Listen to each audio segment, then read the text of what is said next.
열정과 패기가 넘치는 28세 사원 김미래. 회사에 입사한 지도 1년이 되었다.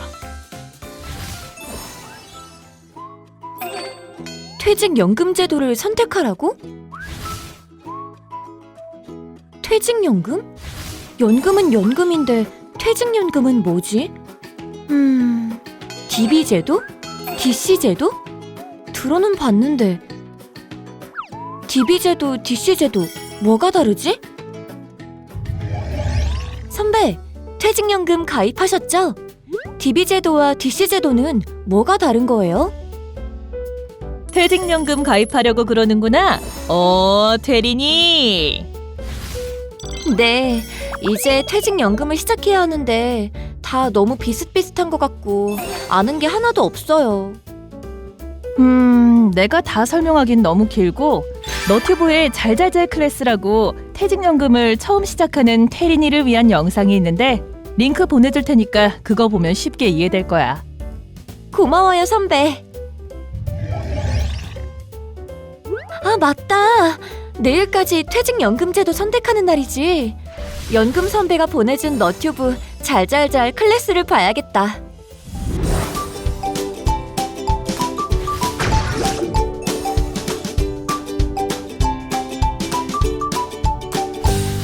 한 개인의 라이프 사이클은 연령대별로 구분되고 각 단계별 맞춤형 재무 설계가 이루어져야 합니다.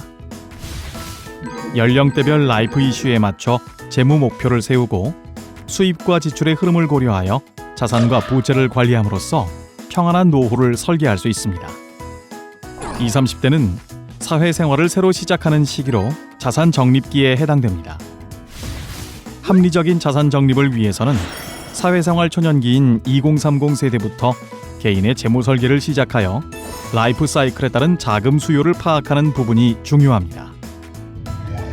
전통적인 라이프 사이클에서 2030 세대의 이슈는 결혼과 출산이었으나 최근 통계청 자료에 따르면 1인 가구의 비중이 2000년 이후 계속해서 증가하여 2030년에는 전체 가구 중 30% 이상을 차지할 것으로 보인다고 발표되었으며 2030 미혼 남녀를 대상으로 한 설문조사에 따르면 결혼 의향이 전혀 없다가 54%, 출산할 의향이 없다가 38%로 나타났습니다.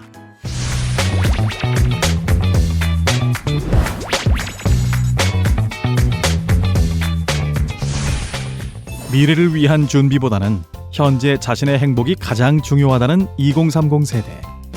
소득의 지출을 현재 본인이 갖고 싶은 것, 즐기고 싶은 것을 위하여 소비를 아끼지 않습니다. 하지만 비혼이든 기혼이든 나이가 들면서 직장 생활을 할 수 있는 나이는 정해져 있고 은퇴 이후에도 지출은 끊임없이 발생하기 때문에 그 누구도 노후가 쉽지만은 않습니다. 국민연금은 가장 기본적인 노후 준비 수단이지만 국민연금의 소득 대체율 감소, 수급 개시 연령 연장 등으로 인해 국민연금에만 노후를 기댈 수는 없습니다. 노후에는 어떻게 되겠지 하는 생각은 큰 오산입니다. 수명 연장으로 길어진 노후에 대비하려면 국민연금뿐만 아니라 직장에서 받는 퇴직연금, 스스로 가입하는 개인연금 등의 통합적인 준비가 필요합니다. 이 중 가장 중점적으로 관리해야 하는 것이 퇴직연금입니다.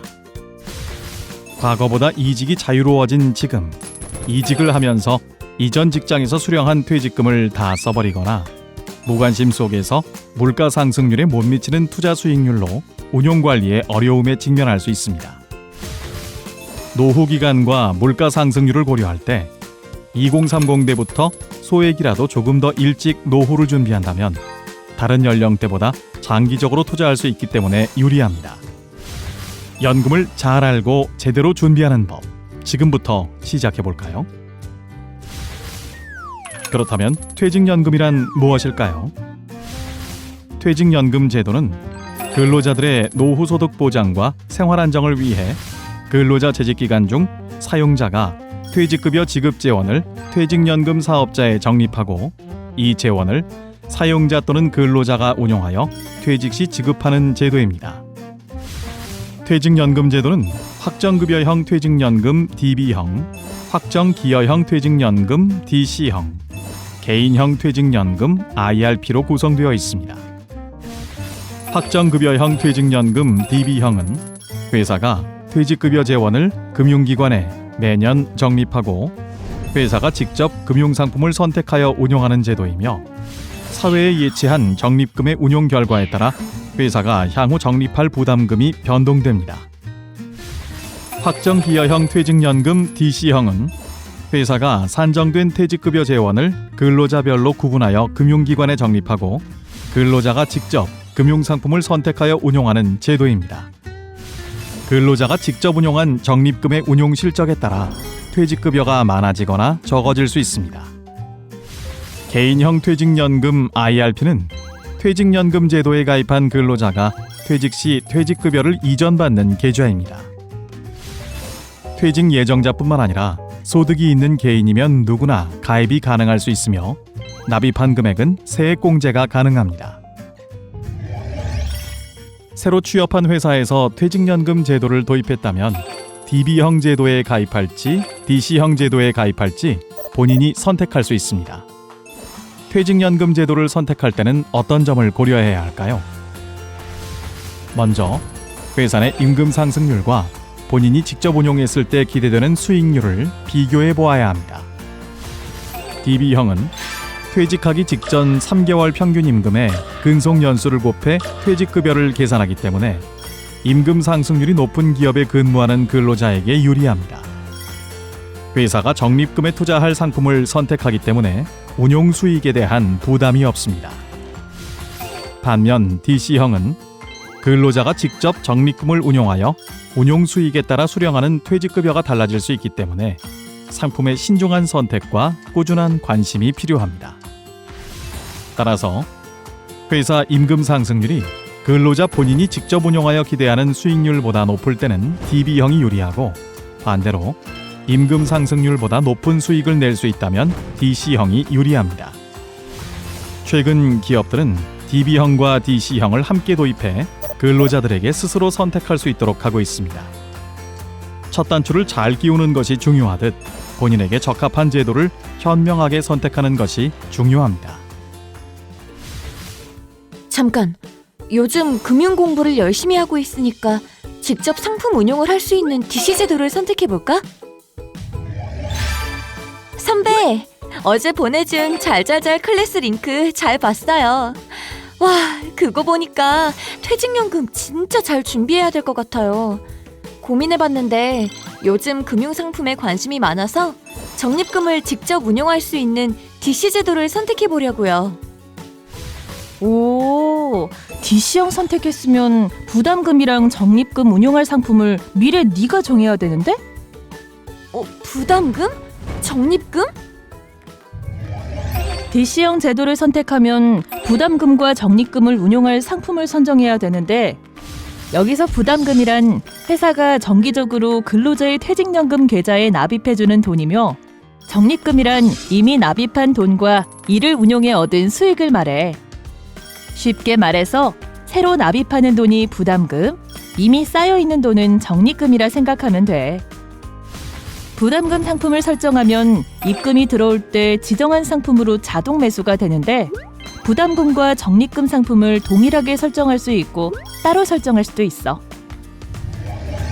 연금 선배, 제가 상품을 선택해서 운용하다가 수익률이 안 좋거나 다른 상품에 투자하고 싶으면 운용하던 적립금의 상품 변경도 가능해요? 그럼 가능하지. 상품을 변경할 때는 운용하고 있는 상품에 따라 주의사항이 있어. 특히 운용하던 적립금의 상품을 변경할 때는 현재 보유하고 있는 상품에 따라 주의사항이 다른데 원리금 지급형 상품은 만기 도래 전에 상품을 해지할 경우 중도 해지 이율이 적용되어 처음 약정한 이율과 다를 수 있기 때문에 변경 전 꼭 약관을 확인해야 해. 실적 배당형 상품은 운용 성과에 따라 수익이 달라져서 중도 매도 시 원금 손실이 발생할 수 있어. 환매 기간이 짧게는 4일, 길게는 8일 정도 걸리고 상품 중도 매도 시 환매 수수료가 있기 때문에 사전에 확인이 필요해. 그리고 확정 기여형 퇴직연금을 하면 무엇보다 상품의 선정이 필요한데 내가 보내준 링크 잘잘잘 클래스 다 봤어? 링크 후반부터는 2030을 위한 상품 선택 프로세스에 대해서 자세히 나오는데 아, 선배 어제 다 못 봤어요.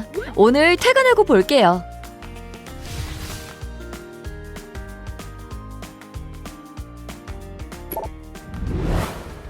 DC형 제도에 가입해서 퇴직연금 상품을 선택할 때는 어떤 점을 고려해야 할까요?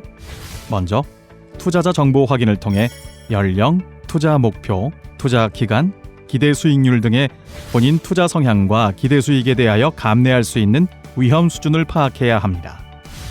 그리고 투자 성향에 맞는 자산의 투자 비중을 고려한 최적의 포트폴리오로 상품을 최종적으로 선택한 후 포트폴리오를 주기적으로 점검하고 재조정해주는 과정이 필요합니다.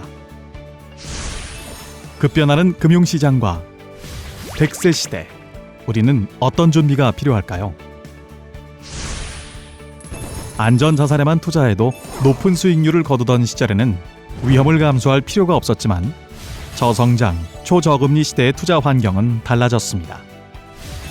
확정 이율을 받는 원리금 지급형 상품을 추구해서는 자산의 성장을 기대하기는 쉽지 않습니다. 은퇴하기 전 남아있는 투자 가능 기간 동안 현명한 투자가 필요합니다. 투자 가능 기간을 고려하여 연령에 맞춘 포트폴리오의 위험자산 비중을 효율적으로 관리해야 합니다. 시간이 돈이라는 말이 있듯이 투자 기간이 충분한 2030 세대, 투자에 손실이 발생하더라도 자산을 다시 모아 운용을 할 시간이 충분합니다. 앞으로 준비할 노후 자금의 적극적인 증식을 목표로 위험을 감수하더라도 적극적인 성향의 투자가 필요한 시기입니다. 퇴직연금 적립금 운용을 위한 투자 상품으로는 크게 원리금 지급형 상품과 실적 배당형 상품으로 나눌 수 있으며 투자 성향에 따라 안정형, 안정추구형, 위험중립형, 성장추구형, 성장형으로 분류되는데 적극적인 투자 성향으로는 성장추구형, 성장형 상품이 적합합니다. 2030 세대는 운용할 수 있는 기간이 길기 때문에 장기 투자를 추구하는 실적 배당형 상품을 중심으로 투자하되 서로 상관관계가 낮은 자산을 활용함으로써 전체 포트폴리오의 위험을 분산할 수 있습니다. 그렇다면 퇴직연금의 실적 배당형 중 적극적인 투자 성향의 상품인 ETF, ETN, 상장 리츠는 어떤 상품일까요? ETF는 주요 지수의 흐름에 따라 수익이 결정되는 인덱스 펀드를 거래소에 상장시켜 주식처럼 실시간으로 거래하는 상품으로 퇴직연금 내 ETF는 매매 시 별도의 수수료가 없으며 일반 펀드보다 운용 보수가 낮은 편입니다. 퇴직연금 제도에서는 레버리지 및 인버스 ETF, 파생상품 위험 비중이 높은 ETF 투자는 불가하며 ETF 매매 시 위험자산 투자 한도에 주의해야 합니다. ETN이란 일반인들이 접근하기 어려운 자산이나 전략에 투자할 수 있고 거래소에 상장되어 사고 팔 수 있는 채권 상품입니다. 리츠는 다수의 투자자들로부터 모집한 자금을 부동산, 부동산 관련 증권 등에 투자 운영하는 부동산 투자 회사나 신탁을 의미합니다. DC와 IRP 제도에서는 상장 리츠 거래가 가능합니다. 와, 생각보다 퇴직연금 시작할 때 알아야 되는 게 많네. 연금 선배한테 고마운데 내일 별다방 커피 한 잔 쏴야겠다.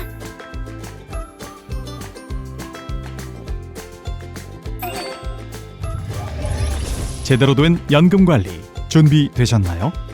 미래에셋증권이 함께합니다.